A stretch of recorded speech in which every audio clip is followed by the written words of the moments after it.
In this final outcome, we explore how the shape of a market, from fierce competition to a lone monopoly, changes the way firms behave, and what that means for the prices and choices we get. Market structure is really just a description of a market's characteristics, the features that shape how firms compete and behave. These sit on a spectrum, running from perfect competition with a host of tiny firms all the way to monopoly, where a single firm rules. In between lie monopolistic competition, lots of firms with slightly different products, and oligopoly, a handful of giants. Where a market lands on that spectrum shapes everything: prices, output, choice, efficiency, and how much anyone bothers to innovate. So what actually separates one structure from another? A few key features do the work. First, the number and size of the firms, anything from thousands down to just one. Then market concentration, how much of the market the biggest players hold between them. Barriers to entry decide how easily newcomers can break in. Product differentiation captures whether the goods are identical or distinct. And finally, how much buyers and sellers actually know. Change these dials and you move along the spectrum. Let's walk along the spectrum itself. At one end is perfect competition, a great many firms selling identical products with no barriers, each one a price taker, forced to accept the going rate. Next comes monopolistic competition. Many firms with differentiated offerings and low barriers. Think of hairdressers or independent cafes on any high street. Then oligopoly, a few big firms behind high barriers. Our supermarkets and banks are the obvious British examples. And at the far end, monopoly, one dominant firm, legally anything above a 25% share, sitting behind very high barriers and able to set its own price. Two terms are worth pinning down here. The concentration ratio measures the combined market share of the largest few firms, so a 4-firm concentration ratio adds up the biggest 4, and in UK groceries, that handful holds most of the market between them. A barrier to entry is anything that keeps newcomers out. High startup costs, patents, fierce brand loyalty, or the scale advantages of incumbents. And the distinction between a price taker, who must accept the market price, and a price maker, like a monopoly that can set its own, runs right through this outcome. Let's compare the extremes side by side. Perfect competition has very many firms, no barriers, identical products, and no control over price at all. Oligopoly has just a few firms, high barriers, similar but branded goods, and some pricing power. Our big supermarkets fit the bill. Monopoly is one dominant firm, behind very high barriers, selling something unique, with significant control over price. A local water company is about as close as it gets in Britain. The further right you go, the more power the firm holds over the price you pay. To work out how much a firm chooses to produce, we need a handful of cost and revenue terms. Average cost is simply total cost divided by output, while marginal cost is what it costs to make just one more unit.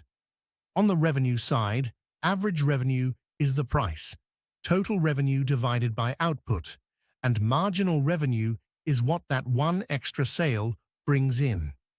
The golden rule we're building towards is that firms maximize profit where marginal cost equals marginal revenue, with marginal cost rising.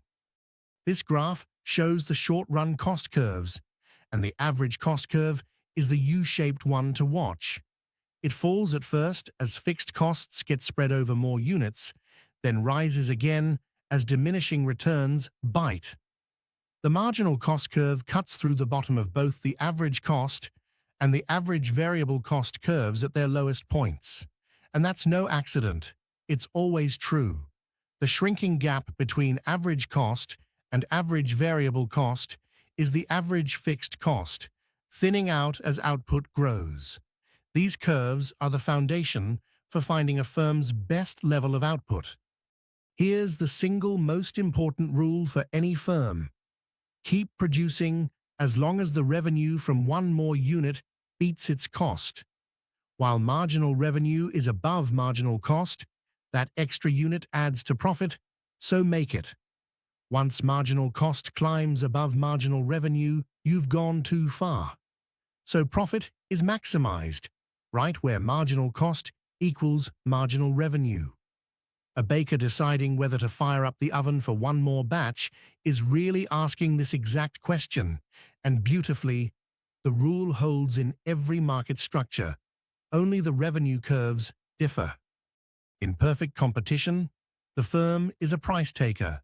The market sets the price, so its average revenue and marginal revenue are one and the same, a flat horizontal line. It picks its output where marginal cost meets that line. Now here's the long-run twist. Because there are no barriers, fresh firms pile in whenever there's profit to be had, competing it away until price is dragged down to the lowest point of average cost, just normal profit. Great for us as consumers, low prices and efficiency, but no single firm has any sway over the price. A monopoly is the opposite animal, a price maker facing the entire market's downward-sloping demand curve as its average revenue. Its marginal revenue sits below that demand curve because to sell one more unit, it must cut the price on all of them, not just the last.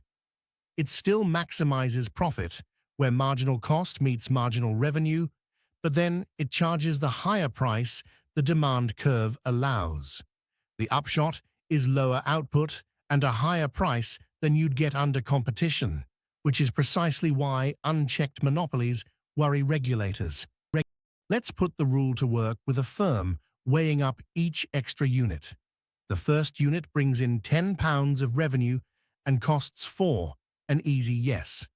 The second earns 9 and costs 6, still worth making. The third earns 8 and costs exactly 8. Marginal cost equals marginal revenue. That's the profit maximizing point. The fourth would earn 7 but cost 10, so making it would eat into profit, so don't. The firm settles on 3 units, and producing either more or fewer would leave it worse off. Cost behavior depends heavily on the time frame. In the short run, at least one factor is fixed, usually the premises or capital, so a firm can only stretch output by adding labor and materials, and diminishing returns eventually push marginal cost up. In this window, a firm can make abnormal profit or a loss. In the long run, though, everything is variable. Firms can change their scale and even enter or leave the market. That freedom is what drives competitive markets down to normal profit, while barriers let a monopoly cling to abnormal profit indefinitely. As a firm grows in the long run, it often drives its average cost down. That's economies of scale, coming from bulk buying, specialized staff and machinery, and spreading fixed costs, which is how the big supermarkets undercut the corner shop. But it can be overdone. Past a certain size, average cost starts creeping back up. Dice economies of scale, as communication gets harder, coordination frays, and staff in a sprawling organization lose motivation. And those large-scale economies can themselves become a barrier, keeping smaller rivals out. Here's a subtle but powerful idea. A market is contestable when it's easy to enter and easy to leave. So established firms live under the constant threat of new rivals. And it's that threat, not just actual competition, that can keep them efficient and their prices keen. New firms might dart in to grab some profit and dart out again if things change, so-called hit-and-run entry. The striking implication is that even a market with only a few firms can behave competitively if it's genuinely contestable. The threat alone does the disciplining. Budget airlines are the textbook illustration of contestability. Low-cost carriers can lease their aircraft and open or drop a route surprisingly quickly, and because planes are mobile and airport slots can be shifted, the barriers to getting in and out are low. So even on a route with just one airline, the mere threat that EasyJet or Ryanair could swoop in and undercut keeps fares down. Should an incumbent get greedy, a rival can appear and steal the business. Competitive outcomes without a crowd of firms. Is a monopoly always bad? Not necessarily, so let's weigh both sides. On the plus side, economies of scale can lower costs and even prices. As with a natural monopoly like water, big secure profits can fund research, and a national champion can compete on the world stage. Price discrimination may even let some consumers reach a good they otherwise couldn't. But against that, monopolies tend to charge higher prices for lower output. They've little pressure to stay efficient or innovate without rivals nipping at them, and consumers get less choice. At worst, a dominant firm can abuse its power, using predatory pricing to crush anyone who tries to enter. So, whether monopoly harms us really depends on the circumstances. With a natural monopoly, like the water network or the rail track, it genuinely makes sense for one firm to run it, so we regulate it rather than break it up. But where a firm abuses its dominance, the competition and markets authority can step in. The balanced judgment is this: monopoly power can deliver real benefits through scale and innovation, yet without competition or firm regulation, it usually drifts towards higher prices and slack efficiency.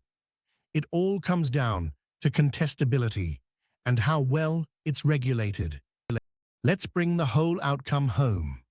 Market structures run from perfect competition to monopoly, set apart by the number of firms, concentration, and barriers to entry. Every firm, whatever its market, maximizes profit, where marginal cost equals marginal revenue. A perfectly competitive firm is a price taker with flat revenue curves, while a monopoly is a price maker whose marginal revenue lies below its demand, giving lower output and a higher price. Costs behave differently in the short run and the long run. And finally, contestability disciplines firms through the sheer threat of entry, so a monopoly's impact always depends on regulation. And that closes Learning Outcome 3, where we've journeyed across the spectrum of market structures, from price-taking firms in perfect competition to price-making monopolies, and seen how costs, revenues, and contestability shape the outcomes. To build on it, the reading list points to the core texts by Sloman and Mankiw for the underlying theory, while The Economist and the Competition and Markets Authority case files show these structures at work in real British markets. If natural monopolies and regulation interest you, the material on water and rail is a good next step. Follow whichever thread appeals, and the full set of ebooks and journals for the unit is on the Moodle.